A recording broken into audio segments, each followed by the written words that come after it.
शैतान गिरा दिया जाएगा जिस दिन आप गैर भाषा में बातें करोगे। जो फाइनेंस आपका सालों से गिरा हुआ है, आपके दादा आपके बाप दादा सब कुछ हार चुके हैं, वो गिरा दिया जाएगा। वो अल्टर, वो वेदी जो शैतानी है, जब गैर भाषा शुरू होगी वो गिरा दी जाएगी। वो बीमारी जो 20 सालों से आपके पीछे है, जिस दिन आपने गैर भाषा में प्रार्थना की, मैंने कहा उसका वेदी गिरा दी जाएगी, उसका ऑल्टर गिरा दिया जाएगा। जो पागलपन आपको छोड़ के नहीं जा रहा, जिस दिन ये गैर भाषा शुरू होगी, मैंने कहा वो छोड़ के भी जाएगा। ओह, आपका आमीन जितना ऊंचा। आप समझ रहे मेरी बात को कि नहीं? आप समझ रहे कि नहीं? गैर भाषा प्रकट हुई, सब कुछ चेंज हो गया। मेरी बाइबल के पीछे 87-88 प्रेयर पॉइंट लिखे हैं मेरे पर्सनल, और हर 15-20 पॉइंट्स के बाद गैर भाषा में प्रार्थना करता हूं। जब गैर भाषा प्रकट हुई तो न्याय प्रकट हुआ। आप जब गैर भाषा में प्रार्थना करेंगे, और गैर भाषा के लिए आपको बैठने की जरूरत नहीं है कि प्रार्थना में बैठेंगे तो बोलेंगे। आप गाड़ी चलाते तो गैर भाषा बोल सकते हो, आप ऊंचा नहीं बोल सकते लेकिन जीप में बोल सकते हो, बस में बैठे हो गैर भाषा बोल सकते हो। हां, आप कहीं भी बैठे हो गैर भाषा बोल सकते हो। गैर भाषा आपके स्पिरिचुअल इंजन को स्टार्ट कर देगी। गैर भाषा बोलने के द्वारा कुछ ऐसी अगुवाई आपकी होगी जो आप मांग रहे हो प्रभु से कि प्रभु मैं क्या करूं, मैं क्या करूं, मैं क्या करूं। हालेलुया। मुझे एक गीत सुनाया गया था गैर भाषा में, और मुझे क्वेश्चन किया गया ये गैर भाषा में क्या बोल रहे हैं, और मेरे को मालूम नहीं था वो गीत क्या है, किसने गाया, क्या है। जब मैंने वो गीत सुना गैर भाषा में, मैंने कहा ये आदमी हमें स्वर्ग जाने के लिए कह रहा है और हमें तैयारी करने के लिए कह रहा है कि हम अंत के दिनों में तैयार रहे। सुनो ध्यान से। जब उस गीत को मुझे दिखाया गया, उसका शीर्षक था song of the end time.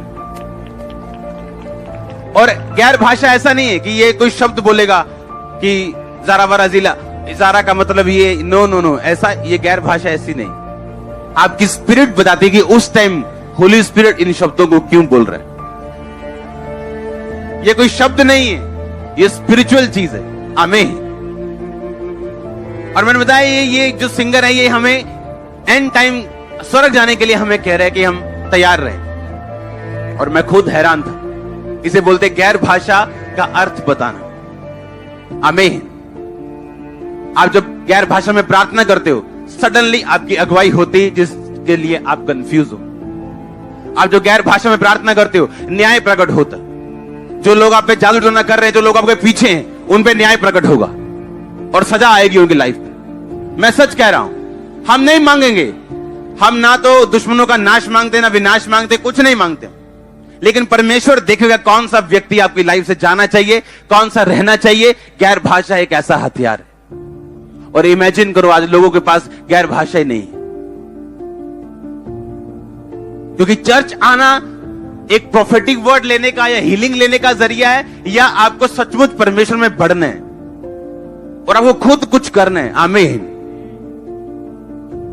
लिखा जब गैर भाषा प्रकट हुई तो न्याय प्रकट हुआ, और उसने कहा परमेश्वर ने दिन गिन दिए, और उसी रात तो मारा गया। तो कितने लोग हम गैर भाषा में बोलते हैं। परमेश्वर ने पुराने नियम में कहा मैं अन्य भाषाओं के द्वारा, दूसरी भाषाओं के द्वारा लोगों से बातें करूं। ये कोई नए नियम की भाषा नहीं, पुराने नियम में चलती आ रही, और नए नियम में अब आप भी इसके भागी हो सकते। अब आप भी इस हथियार को ग्रहण कर सकते। देखा, इसलिए अगर तू बपतिस्मा ले, तौबा करे, तो तू पवित्र आत्मा का दान पाएगा। कितने मेरी बात को समझ रहे हैं? और लिखा गैर भाषा जब तुम्हारे पास होगी और जब तुम इसे बोलोगे, एनिमी कंफ्यूज होगा। आप देखो, जो बंदा चौड़ में चल रहा था, लाओ परमेश्वर के, कौन से परमेश्वर, लाओ उसके भवन के सोने चांदी के पात्रों में, लिखा पी के नाच रहे थे, अपने पूरी ताकत दिखा रहे थे, शक्ति प्रदर्शन चल रहा था, एक तरह का एंजॉय पार्टी चल रही थी। वो घबरा के उसके घुटने कांप रहे। इसका मतलब न्याय प्रकट हो। इसका मतलब आपका एनिमी शैतान, उसके एजेंट्स, उनके कैंप में उनके घरों में, उनके जीवनों में कंफ्यूजन पैदा होगी जिस दिन आप गैर भाषा बोले। लोग कंफ्यूज होंगे आपके विषय में, कंफ्यूज हो जाएंगे वो कि आपका क्या करें। सोचो अगर गैर भाषा ना बोली जाए तो कितना बड़ा नुकसान हो। आप टंग्स में बातें करते, गैर भाषा में बातें करते, आपका स्पिरिचुअल इंजन प्रोड्यूस करना शुरू करते, परमेश्वर बात करना शुरू करते। किसी चीज पे आपको एकदम से रोशनी उस चीज पे गिरती, आपको मालूम होता अब आपने क्या करना है। आपकी अगुवाई होती गैर भाषा के द्वारा, एनिमी के कैंप में कंफ्यूजन होती गैर भाषा के द्वारा। और जो भाषा आपकी शैतान समझता है, गैर भाषा में की गई प्रार्थना को शैतान कभी नहीं समझता। जिन विषयों को आप जानते हो कि आपने ये विषय में प्रार्थना करनी है, मैंने चंगाई के लिए करनी है, मैंने बरकत के लिए करनी है, लेकिन ऐसे विषय आपकी लाइफ के लिए हैं जो उन कहीं इंपॉर्टेंट विषयों से भी अधिक इंपॉर्टेंट है, लेकिन आपको मालूम ही नहीं। उन बिना मालूम विषयों पर प्रार्थना करने के लिए आपको गैर भाषा की जरूरत है। मतलब पवित्र आत्मा आपके अंदर से प्रार्थना करता है, उसको मालूम है इसको ये चीज की जरूरत है, लेकिन इसको अवेयर ही नहीं है, ये इसको मालूम ही नहीं है इसे ये चाहिए। जो आपको मालूम है आप वो प्रार्थना करोगे, वो मिलेगा परमेश्वर से, लेकिन जिसका बारे में पता ही नहीं, तो परमेश्वर कहता वो पवित्र आत्मा तुम्हारे बीच से आहें भरेगा और अपने शब्दों में भी और गैर भाषा में भी वो प्रार्थना करवाएगा। आप समझ रहे हैं? इस स्टोरी में आपको बता चुका हूं, एक भाई रात को बेचैन होके उठा, बेचैन था वो, उसे समझ नहीं आई मैं इतना बेचैन क्यों, ना मेरे को प्रॉब्लम है, ना कोई मैंने रात को मैंने कुछ हॉरर पिक्चर देखी है, इतना बेचैन क्यों उठाऊं, बेचैन, पूरा बेचैन उठ गया एकदम से। होली स्पिरिट ने कहा प्रार्थना कर, गैर भाषा में प्रार्थना कर रहा है। आधे घंटे बाद पवित्र आत्मा ने कहा अब तू सो जा। बेचैनी खत्म हो चुकी थी, शांति आ चुकी थी, उसे मालूम नहीं था क्यों उठा, क्यों खुदा ने बेचैन किया, उसके साथ ऐसा क्यों हुआ। अब वो सो गया।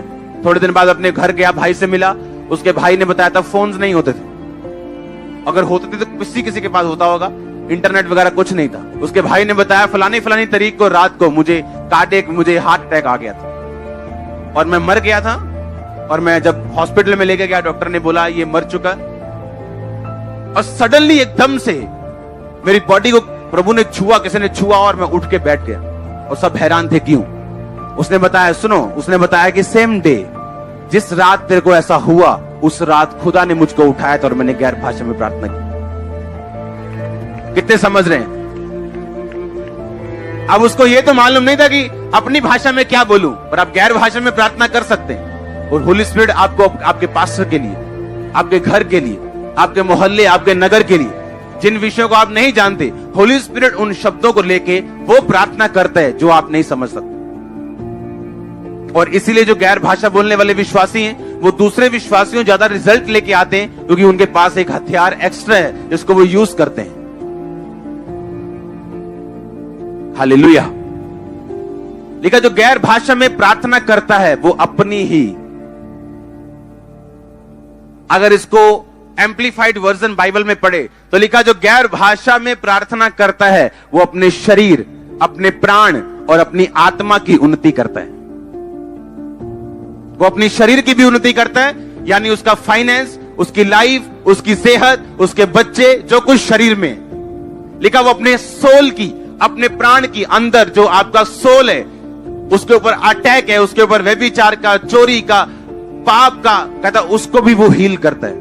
और लिखा आत्मिक, वो आत्मिक रीति से बढ़ता है, उसकी आईज स्पिरिचुअल शार्प होती, वो सब कुछ देख सकता है, समझ सकता है, आत्मा में अलर्ट है जो गैर भाषा में प्रार्थना करता है। हालेलुया। इमेजिन करो आप एक पॉलिटिशियन, आपके कैरियर में रुकावटें आ रही, आप अपने पार्टी के प्रधान से मिलने जा रहे हो, तो आप गैर भाषा में बोल के जा रहे हो। आधा घंटे के बाद अगर उसने कुछ गलत भी सोचा हुआ, आपकी शक्ल देख के मुकर जाएगा वो। मैं सच कह रहा हूं। आप सोचो आप कॉन्ट्रैक्ट लेने जा रहे हो, लिया यार मुंह तो ये फटाफट चलिए, लिया नाश्ता ले, आपको पड़िए, रोटियां चल रही हैं, फटाफट तेल पोया, भजे उधर नु, पर गैर भाषा नहीं बोली, प्रेयर नहीं की, तो हमें बार बार निराशाएं हाथ लग रही, क्योंकि जो काम आगे होना चाहिए वो पीछे। और वही अगर गैर भाषा बोल के जाएंगे तो आप समझ सकते हो क्या होने वाला। आप बिजी होंगे, बहुत बिजी। मैंने कहा बहुत ज्यादा बिजी होंगे, बहुत, फ्यूचर में बहुत बिजी। आमीन। गैर भाषा उन रास्तों को खोलती। डैनियल की प्रार्थना का उत्तर शैतान ने पकड़ लिया था। आप गैर भाषा में प्रार्थना करते हो, शैतान समझ नहीं सकता इसको। अगर वो समझ नहीं सकता, वो कंफ्यूज रहेगा हमेशा। और एनिमी का कंफ्यूज रहना आपके लिए जरूरी है, हां या ना? उसकी चालों का खत्म होना। अब आप किसी व्यक्ति के लिए प्रार्थना कर सकते हो जो आपको डाउन करने की कोशिश करता है, पर उन लोगों का क्या जिनके बारे में आपको भी मालूम नहीं और आपके ग्रुप में बैठे हो, क्या करोगे? गैर भाषा। गैर भाषा वहां लगती है जहां आप नहीं जा सकते। ये उन पाइपों से चली जाती है जिनके बारे में आपको मालूम नहीं। इसलिए तो परमेश्वर ने कहा मैं तुम्हें हथियार दूंगा। हां, बड़ी सी बंदूक देखते ना तो दिल से वाह क्या बंदूक है, ये स्पिरिचुअल शानदार बंदूक है आपकी। लाखों रुपए दे के मिलेगी नहीं, फ्री मिलेगी, पर कहता मुझे ग्रहण कर, बपतिस्मा ले, तौबा कर, आज्ञाओं को मान, तो तू भी पवित्र आत्मा का दान पाएगा। अब सोच लो कितना जरूरी। सोच लो जो लोग सिर्फ चर्च ही अटेंड कर रहे हैं, प्रार्थना सिंपल वाली भी नहीं तो गैर भाषा वाली तो बहुत, सोच लो वो कहां बैठे हैं अभी, कितना पीछे बैठे हैं अभी। हालेलुया।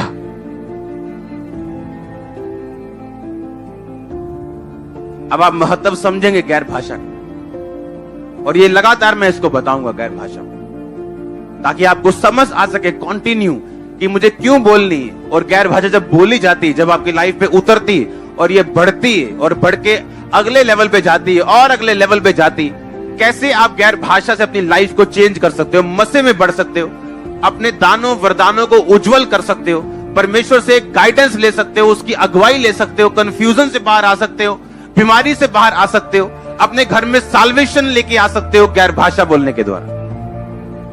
आप जानते पौलुस ने क्या कहा?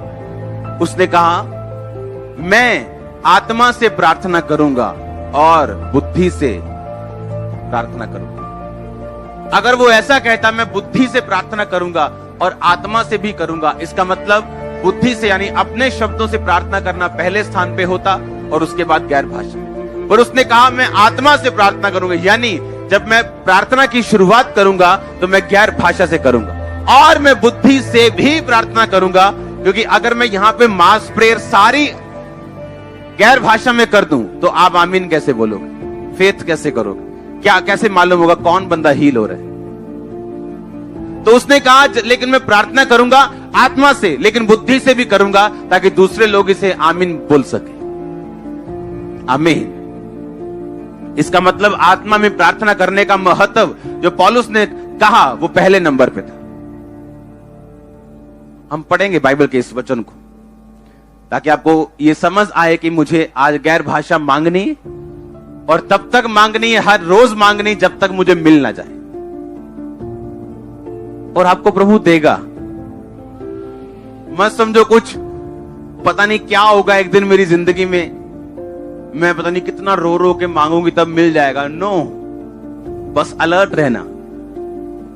जब मुझे पवित्र आत्मा की गैर भाषा मिली थी तो मैं कुर्सी पे बैठा हुआ था, सिंपल प्रार्थना कर रहा था, और मुझे बपतिस्मा से पहले मिली थी। बपतिस्मे के बाद नहीं, पहले, और उसके बाद मैंने बपतिस्मा लिया। ये नहीं चलो मिलता गई है, छड्डो होन कोई नहीं। हालेलुया। पहला कुरिन्थिया उसका 14 उसकी 15 आयत। अतः क्या करना चाहिए? मैं आत्मा से भी प्रार्थना करूंगा और बुद्धि से भी प्रार्थना करूंगा। मैं आत्मा से गाऊंगा और बुद्धि से भी गाऊंगा। नहीं तो यदि तू आत्मा से ही धन्यवाद करेगा तो अज्ञानी तेरे धन्यवाद पर आमीन कैसे कहेगा, क्योंकि वह तो नहीं जानता कि तू क्या कहता है। सब बोलो आमीन। दूसरा 14 की 2 आयत में लिखा, क्योंकि जो अन्य भाषा में प्रार्थना करता है, बातें करता है, वो मनुष्यों से नहीं परंतु परमेश्वर से बातें करता है।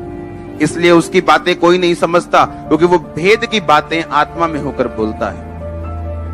4 आयत में लिखा, जो अन्य भाषा में बातें करता है वो अपनी ही उन्नति करता है, परंतु जो भविष्यवाणी करता है वो कलीसिया की उन्नति करता है। अगर मैं भविष्यवाणी करूं, आपने देखा मेरे लिए बोला था, मेरा ये नाम कोई नहीं जानता, मेरा ये नाम सिर्फ मेरे उन्होंने रखा था, यहां मेरा नाम ये कोई नहीं जानता। आपने जब नाम लिया, ये काम, इससे किसकी उन्नति हुई? चर्च की। लोगों का फेथ बढ़ा कि परमेश्वर जीवित है, हाँ या ना? लेकिन जब तुम गैर भाषा में बातें करते हो तो किसी की उन्नति नहीं होती, तुम्हारी उन्नति होती, तुम्हारी आत्मा की, शरीर की, प्राण की। जब तुम गैर भाषा में बातें करोगे तो तुम्हारी उन्नति होगी। इसका मतलब मैं जी प्रभु च ग्रो करना चाहना जी, गैर भाषा में बातें करो। मैं प्रभु च बदना चाहना जी, गैर भाषा में बातें करो। मैं अपनी उन्नति करना चाहता हूं जी, गैर भाषा में बातें करो। बाइबल बोलती है अगर तुम अपनी उन्नति चाहते हो, तरक्की चाहते हो, तो गैर भाषा में बातें करो। डैनियल के पास ये थी, और कोई राज्य नहीं था, कोई किंग नहीं था जिसने डैनियल को इग्नोर किया और बच गया। हर किंग को डैनियल की जरूरत पड़ी, हर राजे को डैनियल की जरूरत पड़ी। कितने समझ रहे हैं मेरी बात को? लोगों ने लाख उसके खिलाफ कोशिशें की, और उसका नंबर हमेशा हाई रहता था। आप समझ रहे हैं? गैर भाषा। प्रभु आने वाले विजन आपको दे सकता है, क्या होने वाला है दुनिया में अगर आप गैर भाषा में बातें करें। अपने हाथों को उठाओ, थैंक यू जीसस। हिलाओ अपने हाथों को। मुझे अब ऐसा लगता है कि मुझे आपको इस बेदारी में अब शामिल करना है। लिखा, मैं आत्मा से प्रार्थना करूंगा और बुद्धि से भी। इसका मतलब बुद्धि से प्रार्थना करना दूसरा नंबर है। पहला नंबर कौन सा है? आपको फेवर नहीं मिल रहा। आप जब गैर भाषा में बोलेंगे फेवर आपको मिलेगा। कुछ लोग हेट्रेड की आत्मा के नीचे होते हैं, जहां जाए लोग उनसे नफरत करने लगते हैं बिना किसी कारण के। गैर भाषा आपका इलाज है, गैर भाषा आपका इलाज है। कुछ लोग जितना मर्जी कुछ भी खा लें, कुछ भी कर लें, धूप सेक लें, उनका बॉडी कमजोर रहता है। गैर भाषा चाहिए आपको। अपने हाथों को उठाओ, थैंक यू जीसस।